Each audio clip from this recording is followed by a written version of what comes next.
The Alfa Romeo brand runs much deeper than just great products.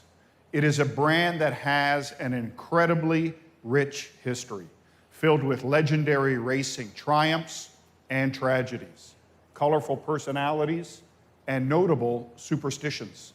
For example, you may have noticed a green four-leaf clover on several of the Alfa Romeo vehicles on display and wondered, what is that all about? Well, let me briefly take you back in time to tell you the story. Back to 1923 and this car, the aptly named 1923 Targa Florio RL. It was built to compete in one of the oldest and most famous racing events of all time, the Targa Florio, a dangerous and thrilling open road endurance race held in the mountains of Sicily. The Alfa Romeo race team at the time was stacked.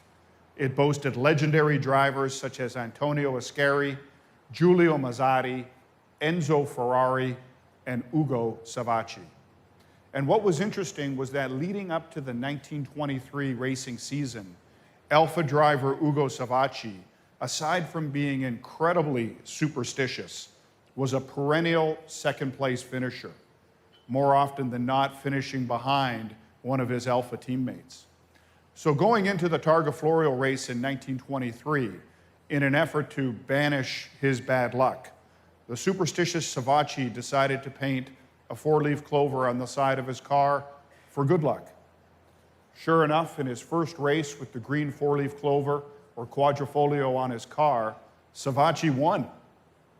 However, a few weeks after Ugo's Targa Florio victory, he was at Italy's famous Monza racetrack testing a new Alfa Romeo car.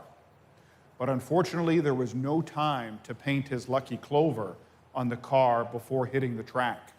And tragically, he crashed and lost his life, and a legend was born. You see, the four-leaf clover on Ugo's car was encased in a square box, while all future clovers were encased in a triangle, with the missing point symbolizing the loss of Ugo. And from that day forward, the four-leaf clover became the symbol of all Alfa Romeo race cars, and later the mark of Alfa Romeo's performance street vehicles, as a performance indicator and, of course, as a symbol of good luck.